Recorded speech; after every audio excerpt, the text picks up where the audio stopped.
What's going on, my Trainer Club? Today we're going to check out the best of the best Genesect top attacker. How does it sit? And we're going to include the shadow form as well. So with all that said, let's jump right in.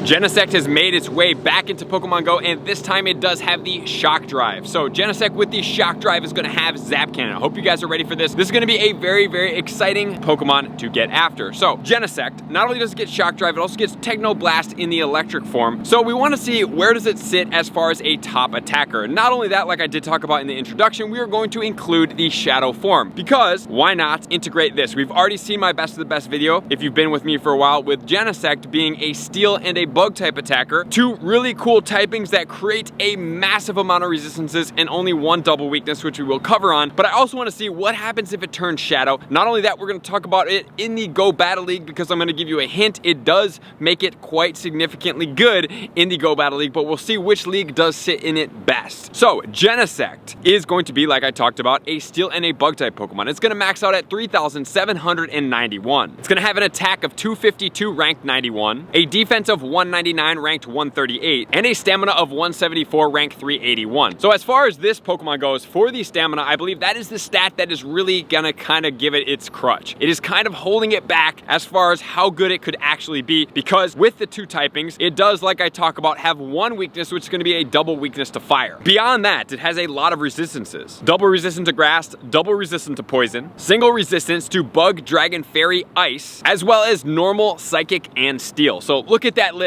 look at the weaknesses. As far as Go Battle League goes, this is definitely a prime candidate to set it up to maximize in the placings for the league because of those resistances. However, let's check out its moveset later on to see where it does sit. But right now, its moves are Fury Cutter and Metal Claw, as well as Zap Cannon, X Scissor, and Metal Claw. And then don't forget, it is going to get Techno Blast in the electric form, but it is not going to be able to be fought against in raid battles with that moveset. You just get it once you catch it. So now that we know everything there is to know about Genesect as far as its moves and everything goes, now we're going to start checking out where it does sit best. So best of the best, remember we use DPS times TDO because you don't just want a very glassy attacker with looking at DPS. It's not a good measurement. You don't want just TDO because that's total damage output over the lifespan, and something that's going to last a whole lot longer may put out more damage. You want to have the nice in between of both of those, the married couple of both of those metrics. So with all that said, let's start checking out the Genesect against itself. What's going to be the best moveset on this Pokemon? Genesect, Metal Claw, and Magnet Bomb, all of them, all the drives are really going to be the same as far as their stats and everything, and they all do get Metal Claw and Magnet Bomb, which is the best moveset at 1559. It's kind of far down there because remember, as a meta raid attacker, it's got to be up in the 25 to 3000s and above without a shadow or a mega form. Then moving downwards, Fury Cutter and Magnet Bomb at 1528, and then we can go down and see all of the drives at 1352 in the Techno Blast form. So as far as a meta raid attacker without the shadow form, it is really not super relevant. Bugs are never really the best attackers, and then we also have Steel, which is dominated by Shadow Metagross. So unfortunately, this Pokemon is going up against that Metagross. So next, we're gonna check it out as a shadow form and see if having it as a shadow will bump it up as far as its DPS times TDO. Checking it out next, we have the Shadow Genesect, Metal Claw, and Magnet Bomb at 2,776. Look at that, it does just about double its stats right there, a little bit under, but it adds 1,000, so that's really good. And then we have Fury Cutter and Magnet Bomb at 2708. Then we have the Metal Claw, Magnet Bomb, regular Genesect, look at 1559, right? So 1,200 points below the Shadow, which is quite significant, and it's definitely gonna do a little bit of boosted damage right there. So we'll see where it does sit as far as analyzing this shadow form in the Steel and the Bug category. So it bumps it up. Does it take it over 3,000 like I hoped it would? It does not. But let's still check it out. Where does it sit as far as the bug type attackers? And then we'll go into the steel type attackers and make sure that we know exactly what's going on. So let's jump right into that. As far as our bug types, Mega Heracross, Struggle Bug, and Mega Horn, 3842. Then we have Mega Pinsir, 3009, Mega Scissor at Fury Cutter, and X Scissor at 2265. And then we have the Shadow Genesect, all bug type move at 2,172. Mega Beedrill there. Then we have Shadow Pinsir, Volcarona down there at 1624, Shadow Scissor as well. well. So if we do want to look at it as a bug type attacker, actually as a shadow form would be the #1 bug type attacker in the game. Obviously we do not have a shadow Heracross, which probably would take it over, but as of right now, if it did get a shadow form without the shadow Heracross being added in, it would be the top bug type attacker in the game. Does that mean that we should raid for it? Because like I said, bug attackers are never really, like, look at all their stats. They're not amazing. We have megas at around mid 3000s. That's pretty poor for a mega. When you look at something like a Mewtwo that's 18,000, a Rayquaza that's around 16,000, a Shadow Mewtwo that's around 10,000, quite significantly different. And then we have Shadow Salamence that's up there as well. Other Pokemon in the shadow form, Shadow Metagross that's in the 6,000s. It's quite significantly different, which is going to lead us into the Shadow Metagross to check it out. So when we're going with bug type attackers, typically they get overshadowed and outshined by other meta relevant attacker typings. So let's check out the steel. Starting at the top, we have Mega Metagross, Bullet Punch, and Meteor Mash at 8,261. Shadow Metagross, Bullet Punch, Meteor Mash, like we talked about, 64, 62. Zacian in the Crown Sword, Metal Claw, Iron Head at 4,635. Then we have regular Metagross, Bullet Punch, Meteor Mash. Remember I told you guys without the Shadow and the Mega, it should be around the mid 3,000s to be meta, and it is 3,615. Mega Metagross, another different one. And then we have the Shadow Genesect, Metal Claw, and Magna Bomb at 2,776. Dialga, Mega Scissor, another Shadow Metagross, and if you go to the next page, you can see the regular Genesect at 1,559. Metal Claw and Magnet Bomb. Below Mega Lucario, below the Crown Sword Zamazenta as well. Above, however, Shadow Scissor, Excadrill, Mega Steelix, and other Steel-type Pokemon. So if we are looking at strict as a Steel-type attacker, remember, we do have Dialga. Dialga is better than the Genesect. And although the Dialga does have 3 resistances, it does not have a double resistance. So they are different Pokemon. However, there are better meta Steel attackers. Just like that, plain and simple. So what am I going to suggest you guys do with this Genesect as far as a Raider attacker? I'm going to say probably not worth going after it incredibly hard. It's not really that relevant. It is a cool Pokemon, but even in the shadow form, honestly, bug type attackers don't really appeal to me because, like I said, they get outshined easily with other competing typings when you're going after meta attackers, which then transitions us to pose the question, is it going to be a relevant PvP Pokemon? So let's check that out right now. Starting off, we are going to be in the Ultra League. So in rank 63, we are going to have the Douse Drive Genesect. 85 is going to be the Burn Drive, and then the Shock Drive is going to be 88. So it's not the best one for the Ultra League. But now let's look at the Master League and see how it does compete. As far as the regular Master League without XL, it's actually going to be ranked 40, which is quite significant in the new Shock Drive, which is above all of the other Genesects. You have 55 for the Burn and 71 for the Douse, which is significant. We are looking at a pretty good Pokemon. We have Fury Cutter, X-Scissor, and recommended Techno Blast in the electric form. So wow, for the Master League, pretty good. And that one is the Master League Classic, so it does cap off at level 40, level 41 if you best buddy it. But now let's check it out. If it does go into the uncapped Master League, regular, where is it gonna sit? It gets even better. We are now looking at rank 32, guys, with 45 for the Burn and 52 for the Douse. It is significantly better, right? So it looks really good as far as this league. So you're gonna wanna play with this Pokemon before you power it up. But 296 XL Pokemon candy on this particular guy does not look all that bad if it were to fit in with your team, if it does really well for you, if you like how it plays. And then if that's the case, guys, it's really actually a pretty decent Pokemon, and it's ranked pretty well, and it has a lot of resistances as long as somebody's not using fire, although there are neutral typings to it, and it's gonna do pretty decently. As far as a meta raid attacker, not really relevant, but a Go Battle League Pokemon, it is definitely something to consider at least to level 40, and if not level 40, guys, just remember, can go all the way to level 50 and be even better as far as ranking goes. But at the same time, just remember, you're gonna have to raid for this Pokemon to get this specific one because you cannot trade it. It is a mythical Pokemon, and I wanted to point out that each drive cannot be Elite TM'd. If you did have a 100% regular like myself,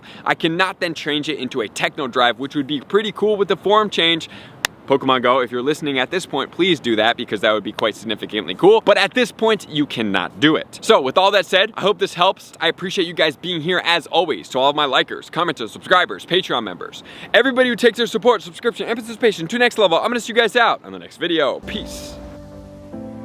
I want to take this time to thank everybody who supports me in every facet. It means the world to me, and an extra special thank you to all my Patreons. I greatly appreciate the extra support to continue to allow me to pursue Pokemon Go full time, allowing me to create my daily video uploads in the most timely fashion for everyone's benefit.